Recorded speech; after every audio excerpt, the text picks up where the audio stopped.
We got Jimmy talking about the echo. What's up, Jimmy?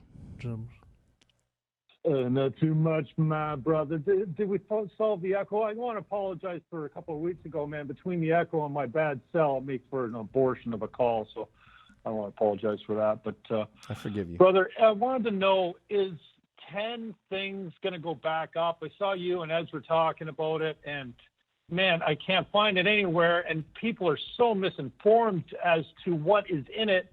I wish I could just point to it. And I'm stealing your content like mad, like you suggested off YouTube, just in case if December 10th hits and all the conservative, talking heads are gone, and propagating you quite a bit on some platforms. But dude, I'd love a short interview with you on my show. If you date me for 20 minutes or more, I'd love it, man. Small channel, but maybe the spike in subs that I've seen the last 10 days or something is partially, I got you to thank for that. So I love your show. Very entertaining. I'm not going to kiss your ass too much, but I heard some criticism of you banging on your producer or co-host. I think you generously referred to him as that, and I think he deserves it. I love it, man. It makes the show for me, and I love the deadpan shut-up that comes out every once in a while. I say ride that dirty Ryan dry, and not because I dislike him. In fact, the opposite. But you know what? The JFC makes me cringe, man.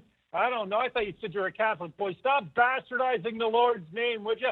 And you know what I am interested in? Not very godly. I'd love to hear some Coke war stories, man. For those, weekend warriors that have hung up our blades, we'd like to live through your legend, man. The ugliest Rex to the most hilarious. If you can get into something like that, give us the dirt, G. I like you more than a friend. If not, I'm out. Wow, that guy really had his to-do list pre-written, right? That was ready to. He hit all the spots. He had a real fuck it bucket list. Yeah. I felt like if I raised my hand, you'd be like, 225 going to the man in the plaid shirt, man in the plaid shirt. Anybody else? So much back. to get through there. I guess I'll go on your show, sure. Nice. I abuse Ryan because I love him and want to make him better, and his mistakes are frustrating because they're easily solved. I'm mostly trying to get him to listen to me.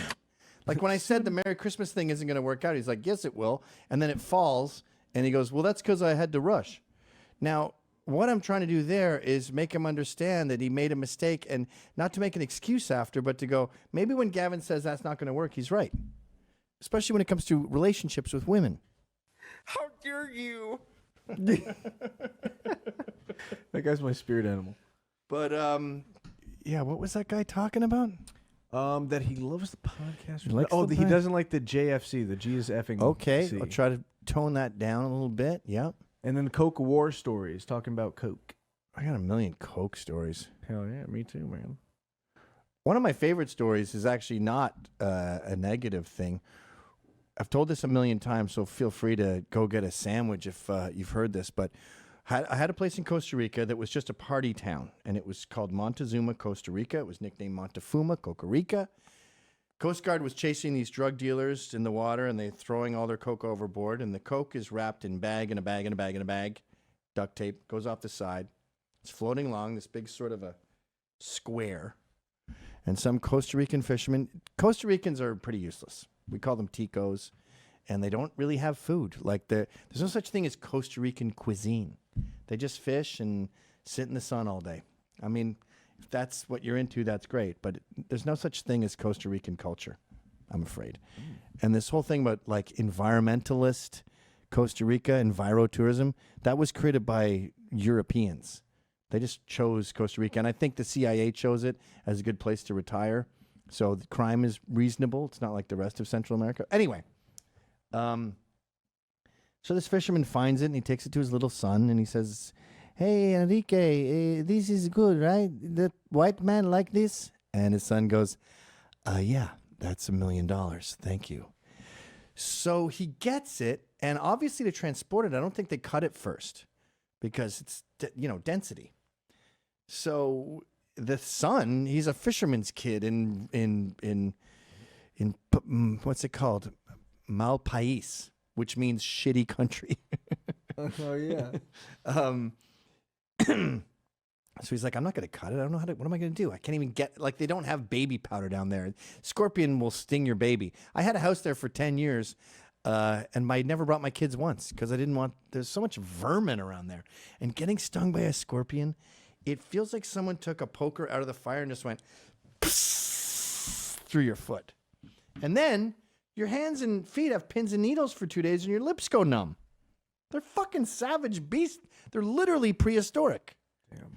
I mean, before like the dinosaurs, we had scorpions that were the size of this building, just whipping around, grabbing shit. Sheesh. Anyway, so he starts selling these bags, and a 20 bag there was usually pretty stepped on, shitty, whatever. You do a couple bumps, and you had to put it on a plate in the microwave to dry it out because it's so humid down there that it would just be sludge. So this year we get that stuff. I'm a young man at the time, and we put it in the microwave, or you put it on a plate on a stove and make the plate hot, and then it goes back to dry. And you would do it and go to bed. That's how clean. High as a kite, but you could go to bed. You would do it, have all the cocaine feelings, make love to your significant other That doesn't with sound a real. coconut smasher. You could do it and being then, good at it, if you will. and then eat a large breakfast with a burrito and go out and live your life. Unbelievable. So it made me think that it's possible that drugs aren't necessarily bad for you. It's the way we get them at the end. Maybe heroin, like from the poppy, maybe that's why Keith Richards is still alive, because his heroin is uncut. Maybe drugs without withdrawal symptoms aren't bad for you. I'm not encouraging people to do drugs, by the way, because you're never going to get that again. You're never going to get that fisherman shit. It was kind of rainbow-colored fish scaly. I've heard that before, yeah. Just do anything. After you've experienced that, why do drugs anymore? Yeah. We got Connor.